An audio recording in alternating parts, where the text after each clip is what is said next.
As I stood near the car, I watched Nicholas comfortably settle into the passenger seat beside his mother. My mother-in-law glanced over at me with a smirk that said everything she didn't have to. "Neva, why don't you just walk home?" she joked, her voice dripping with mock concern. "It's only an hour away." Her laughter echoed in the car, though I felt no urge to join. Nicholas, sitting idly with his phone, didn't even glance my way. This dynamic had become too familiar, one I often tried to ignore, but this time was different. My stomach churned with a sinking realization. This was my life now. And I wasn't sure how much longer I could stay silent. When my mother-in-law leaned toward Nicholas and whispered something that made him chuckle, I felt a crack in my resolve, but I pushed it down. How did I get here? I wondered. The silence around me grew heavy, settling in with the late afternoon light as they finally pulled away. As I started walking, my mind replayed the day's events, each memory like a thorn in my side. I thought back to our hurried wedding, where my family's enthusiasm had made everything feel perfect. My brother's words of caution were mere murmurs against the fanfare of the day. "Nicholas seems nice, but be careful. Some things don't always show up right away," he had said, but I'd brushed it off. In those early days, Nicholas was my world. Kind, attentive, always making me laugh. I'd never met his family until right before our wedding, and at the time, they seemed perfectly pleasant. His mother even welcomed me with open arms, saying, "We're thrilled to have you as part of the family."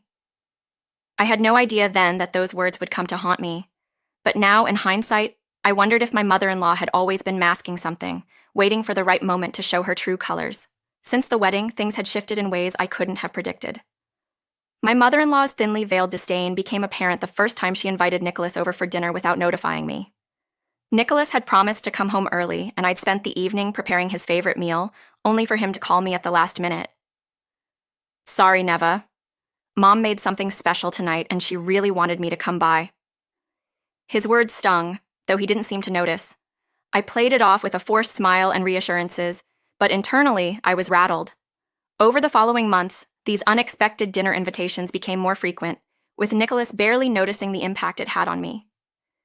Each time, my mother-in-law would call right before dinner, effectively dismantling my plans. I could feel her amusement through the phone, and I began to suspect that her intentions weren't as innocent as they seemed. One evening, after yet another interrupted dinner, Nicholas handed me a Tupperware container with a casual, "Here, Mom wanted you to have this." I took it with a hesitant smile, already guessing what lay inside. Sure enough, when I opened it, I was greeted by the sour smell of spoiled leftovers. This had happened a few times before, and I'd brushed it off, convincing myself it was an oversight. But as I stared at the spoiled food, a new thought took hold. Was she doing this on purpose? I shook my head, trying to dismiss it, but my suspicion grew as I noticed the pattern. Every time Nicholas visited his mother, he returned with some form of gift for me, each one more unpleasant than the last. I considered telling him, but I knew he'd brush it off, attributing it to my imagination. Nicholas was too trusting of his mother, and I was beginning to realize it would take something drastic to make him see what was really going on. As time passed, I felt myself drifting further from Nicholas, his ignorance about his mother's actions driving a wedge between us. I began confiding in my brother, who'd always been my anchor. "Neva, this isn't normal," he'd tell me, worry evident in his voice. "A mother-in-law doesn't treat her daughter-in-law this way unless there's something seriously wrong." His words validated my own fears, yet I still hesitated to confront Nicholas. I didn't want to come across as paranoid or overly sensitive. After all, Nicholas was a good husband in many ways. He was attentive, supportive, and always ready to listen. But when it came to his mother, he was blind. He would dismiss my concerns as misunderstandings, leaving me feeling more isolated with each passing day. I told myself I could handle it, that I was stronger than this.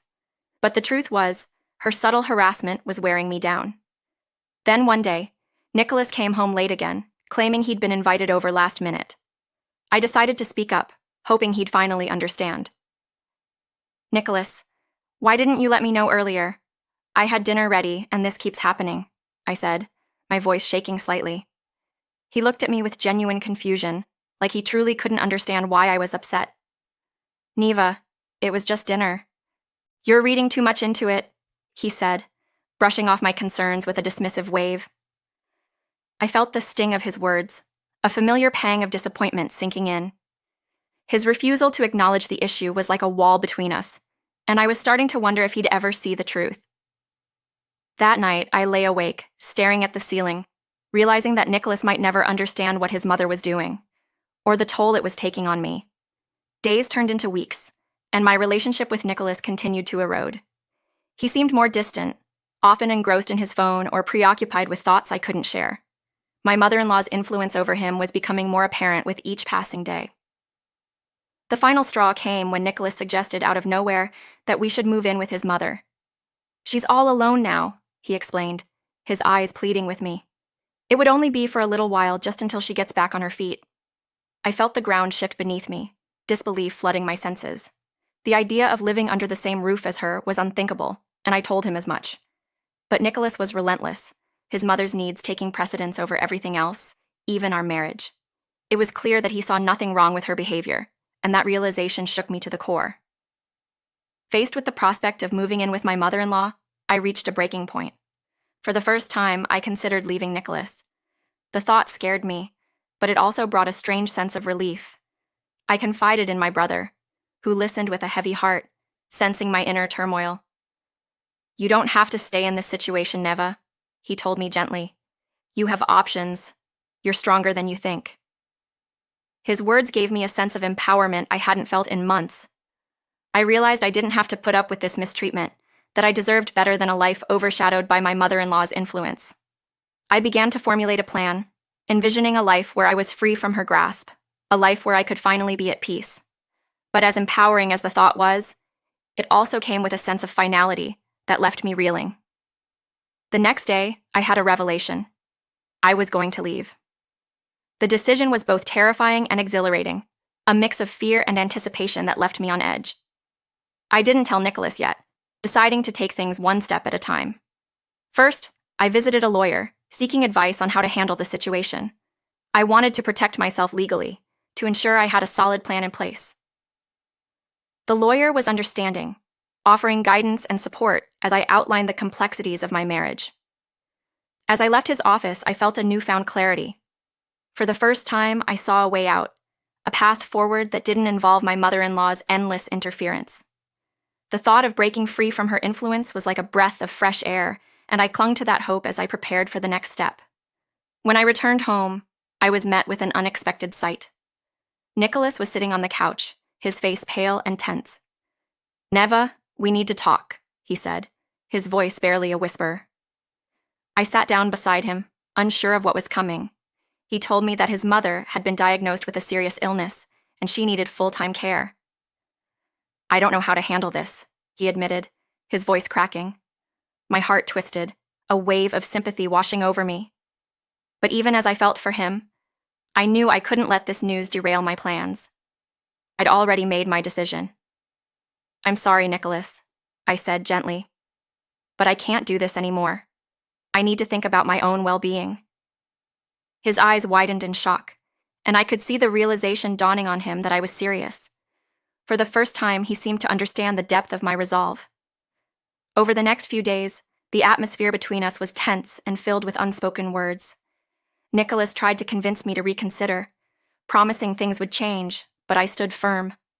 My decision was final. I could see the hurt in his eyes, the struggle to comprehend how things had come to this. But as painful as it was, I knew this was the right choice. My brother offered me a place to stay, and I gratefully accepted, knowing I'd be safe with him. Leaving Nicholas was one of the hardest things I'd ever done, but I was determined to build a new life for myself, free from the toxic influence of my mother-in-law. I packed my things, each item a reminder of the life I was leaving behind, and walked out the door, feeling a mix of sadness and relief. I was finally free. As I settled into my new life, I began to feel a sense of peace I hadn't known in years. My mother-in-law's shadow no longer loomed over me, and I could breathe freely, unburdened by her constant presence. I reconnected with friends, resumed my hobbies, and began to rediscover parts of myself that had been buried under the weight of my marriage. My brother was a constant source of support, reminding me that I deserved happiness, that I was strong enough to build a life on my own. Though memories of Nicholas lingered, I knew I'd made the right decision. In leaving, I had reclaimed my freedom, my identity, and my peace. And as I looked forward to the future, I felt a sense of anticipation, ready to embrace whatever came next with open arms. The darkness had lifted, and for the first time in a long time, I could see the light.